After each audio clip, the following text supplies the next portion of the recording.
right, guys, welcome to Owning Your Health.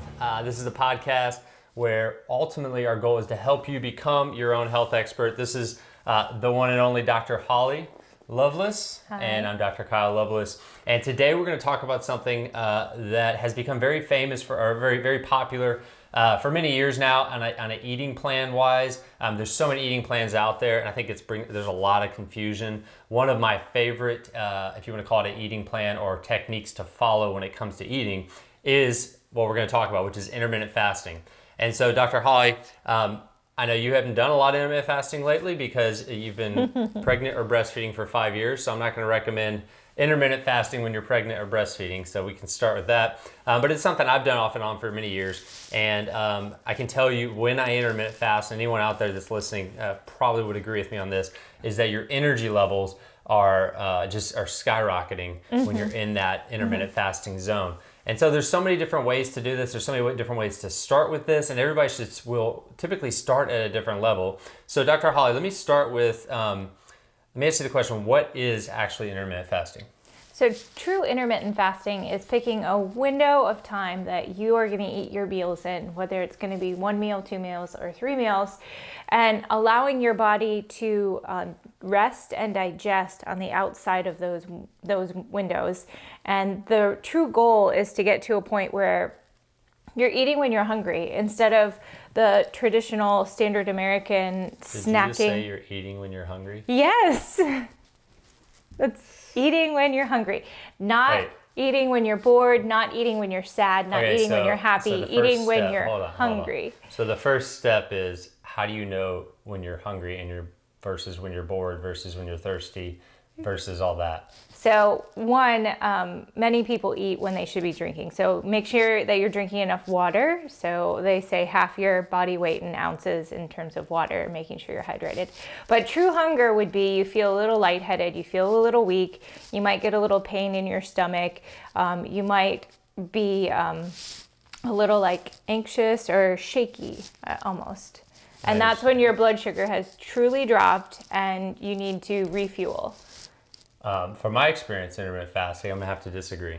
So from my experience, intermittent fasting is ultimately you actually set your timelines and you stick with those timelines. Now, if you're someone, if you're someone, maybe you're diabetic or something like that, yes. But when you set that timeline of waiting until 12 o'clock, in the beginning, 9 o'clock, 10 o'clock, you're going to actually feel that way. You push past that little point in your body, then that's when your body switches over to that fat burning zone. Correct. So you're missing what I was saying, though. People don't understand what it feels like to eat when you're hungry. So how you get to a point where you do that is by setting parameters like you're talking about and saying, I'm going to intermittent fast until 12 p.m. is going to be my first meal, and I'm going to be done eating at 6 p.m. and you have like a 6-hour window.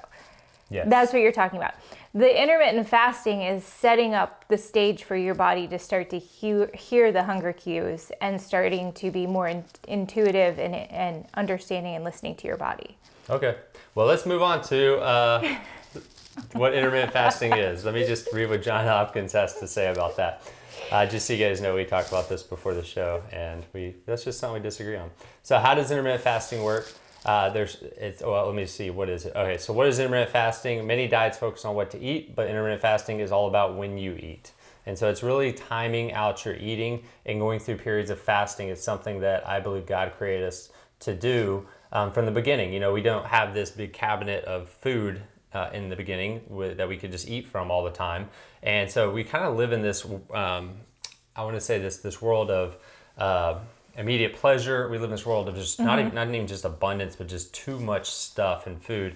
And especially in America, and it's almost been idolized. I mean, if you go to any fast food restaurant, a small is the size of my head. So, you know, it really is. You have a small head too, though. Yeah, that's true, but it's still bigger than it should be. All right, not my head, the drink. We also live in a world that uses food for pleasure and for celebration and for feeding your feelings and emotional eating. Yeah. And intermittent fasting can be a way of breaking those patterns. And it starts as a kid when you go to daycare and they give you candy for doing something right. My goodness.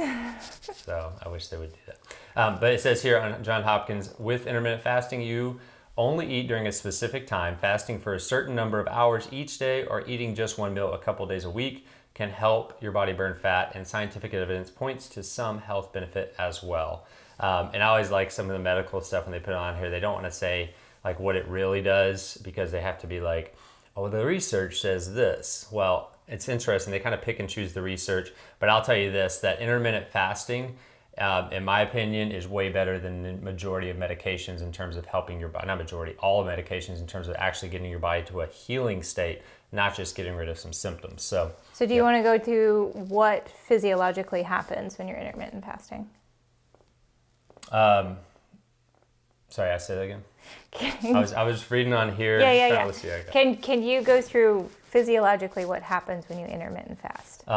Some of it, yeah. It's pretty in depth, but ultimately, when we're intermittent fasting, it's giving your stomach and your digestive system the opportunity to not constantly be working. So you're constantly digesting food. The problem with constantly digesting food is you're not sitting around in this parasympathetic relaxed state all day long. You're working, your stress is coming in. So you're really in a fight or flight state, but you're eating all the time. So you're not really even breaking down that food anyways. Yes. It sits there, it ferments.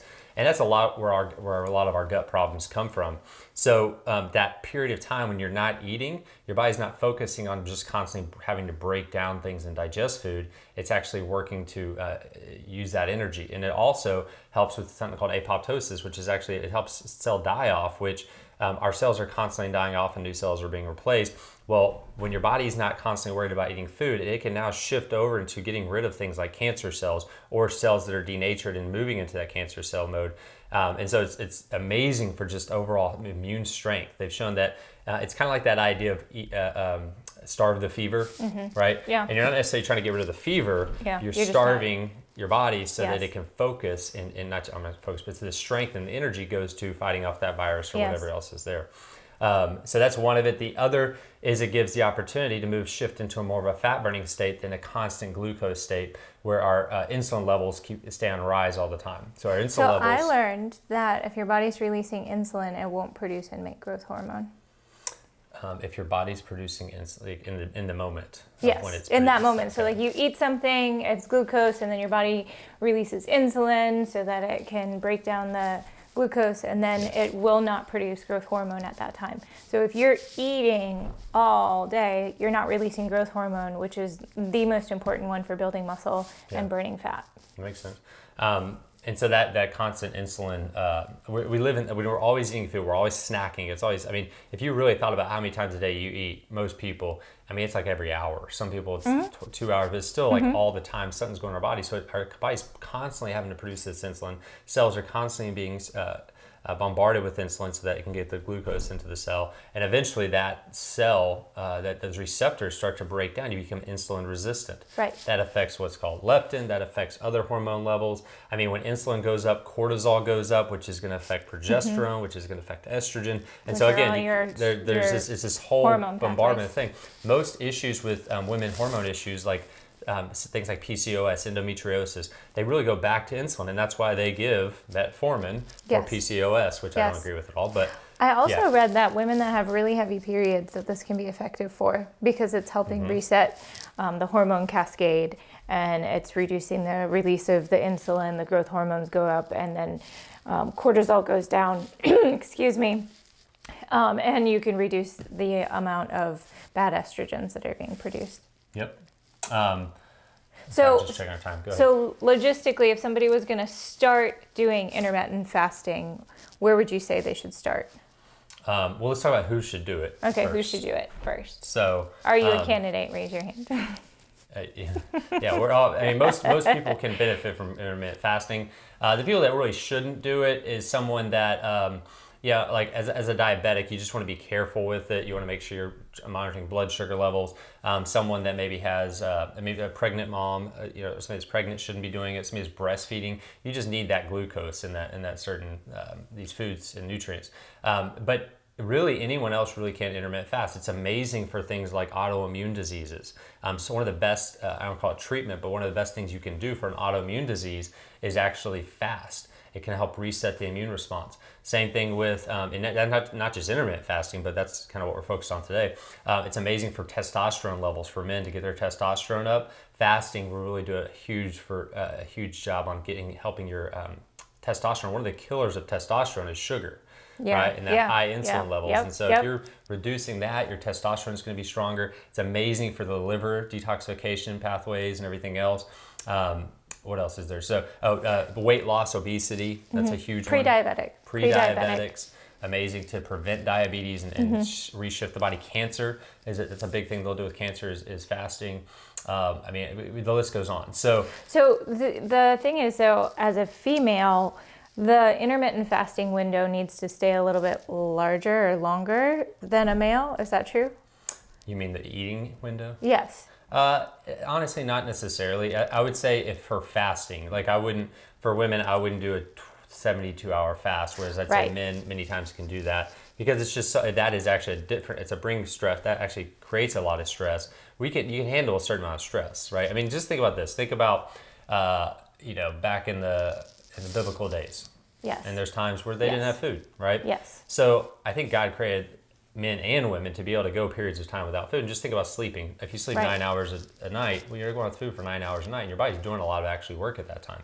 So, we can go periods of time without eating. Women can as well. So I think it's actually important that they do.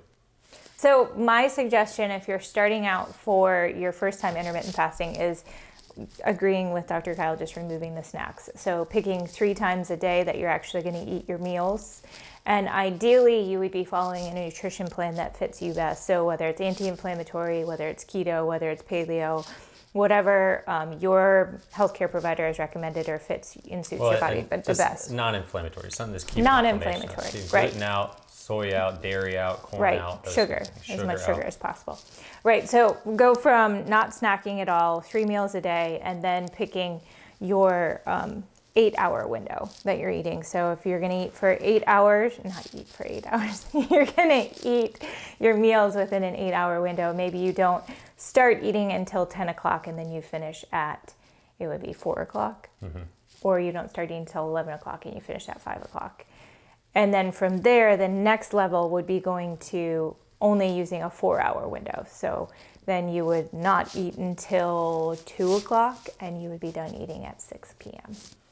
I would go there maybe from 12 o'clock to 7, 12 o'clock to 8, 6 to 8. Well, I would say 3 levels. So 3 meals a day, then you get an 8-hour window, and then you get a 4-hour window. Okay, I skipped your. There's 1, 2, 3. Anything you want to add to that? It's good. It really is. Most people have to work their way into it. Now, if you're someone that's fit, you exercise a lot, you already eat healthy, this will be a little bit easy for you. If you're someone that's eating fast food every day, you start with the not snacking, then move into the not snacking and putting a good eating plan together, which we'll talk about here in a second. Hold on. And then the other thing I was going to say is in the morning, this is something people forget about and don't think about, but in your coffee, you put in creamers, or a lot of people put creamer in, or sugar, or additives. Sure. And those are high calories, and so that's going to deter from you to actually. That'll spike your insulin. Yes. That'll create, and the whole goal is to keep your body from raising insulin levels so that you can actually heal, right? Right. So that's all I'd add. Everything else is pretty much spot on. Well, when you said that, if you're a person that eats fast food or you eat a high sugar diet or lots of processed carbs, what might they experience in that window that they're fasting? You're gonna feel crashed. It's gonna be rough. I mean, your body is a sugar craving, addicted machine. And so it's going to take a bit to shift out of that. And so you want to be prepared for it. And it needs to be a time in your life where you can actually do it. The first week it'll probably be pretty rough. And that's why, hey, it's a good idea to start with just don't snack. Right. Build your discipline up to not snack. When you eat your meals. Don't just take a little bitty salad. Eat like They need to be high fat. Yeah, so that's perfect. I was going to say add fat in. Sometimes you might need a little MCT oil. That's a great thing to use. Maybe a medium chain triglyceride oil. Maybe you'd use a spoonful of coconut oil would be great. But just something that gives you that high fat content, because your body will need that for energy, but it also makes you feel more full. So a higher fat diet. Now, if you're someone with a gallbladder issue, hey, if maybe you don't have a gallbladder, you need to be taking bile salts. something like that, or even bile, ox bile. I prefer bile salts, but that is something you can take that'll help you break down fat so you can actually use it. So when we're talking about a high-fat diet, a ketogenic concept of a diet, you have to break down that fat. So if you have fatty liver issues, gallbladder issues, you're going to want to add some enzymes, digestive enzymes, bile salts, things like that that'll help you break that food down. The way you can tell is if you get diarrhea after eating a lot of fat, pain in the abdomen on the right side, in the upper back, it'll actually refer pain, but also if you just feel exhausted, like super sluggish after eating a steak or a lot of fat like that, sure. Add digestive enzymes and that should help. Now the quality matters as well. So talk about the quality of your food as well, which we talk about all the time. Well, that would be getting into nutrition and following a very specific nutrition plan. If you're eating a cleaner, organic, grass-fed meats, and a lot cleaner wild-caught fish and those kind of proteins, that you're going to feel a lot better and have more energy. Go back to, on our YouTube channel, go to some of the videos I've shot on what diet you should follow. Yes. There's actually a video I shot, and I'll try to link it, but it's about ultimately like what diet should you follow. How do you pick a diet that's specific for you? Okay. And it's based on symptoms, based on things you might have. It's everything from the non-inflammatory diet to the FODMAP diet to the ketogenic to paleo to I think one of the other ones I love is the what's the one my sister did? Plant Paradox diet. It's a great one as well. And a really good book. So especially for women, there's a woman out there. She is actually a nurse. I'm going to pull it up. A nurse practitioner, and she did a YouTube video. So if you just do intermittent fasting, not YouTube, TED Talk. She did a TED Talk show, and that's where she really became famous. But she's done a really great job at laying this out for women, especially if you're nervous about doing it. And I'll try to pull her name. Actually, it's on a text message. Let me just pull her name up. But she just came out with a book in March that I highly recommend women reading for intermittent fasting. I think you'll get a ton out of that. You can also watch her TED Talk as well. Let me just pull her name up here. So just to reiterate, you might not feel good the first week or so if you have a trash diet and you're just transitioning, and that's okay to not feel good. Press on, keep moving forward and doing that. And then what you might experience right away if you were more of a clean eater and athlete and you were focused on eating more vegetables and clean meats and things is you might experience lots of mental clarity, more restful sleep, more energy, and you might experience that like really fast fat burning and your muscles starting to show. Yeah. So the name I was talking about was Cynthia Thurlow. So Cynthia Thurlow. Yeah. So you can look her up and get her book, especially for women, for intermittent fasting. But there's a lot of stuff out there. Dr. Eric Berg does a lot of talk on intermittent fasting and ketogenic diet as well. Yes. So those are some good sources. When it comes to exercise and intermittent fasting, in the beginning, if this is new to you and you just have never done it before, maybe you don't follow a good eating plan already, I would do minimal exercise. Keep moving throughout your day, maybe some light lifting, maybe some body type stuff like push-ups and pull-ups, but don't try to burn yourself out. And then if you're someone you've been exercising for a long time, intermittent fasting, exercising when you haven't eaten in a while is actually extremely effective. You're doing a really hard HIIT workout? Yeah. Any other questions, comments, leave them below and we can address them, and good luck. All right. Hey guys, make sure you go and download below. You can get our ebook on inflammation, how to reduce inflammation, 10 ways to find out if you are inflamed and 10 things you can do about it. You definitely want to read that as well. All right. You guys have an awesome day. This is Owning Your Health. We're out.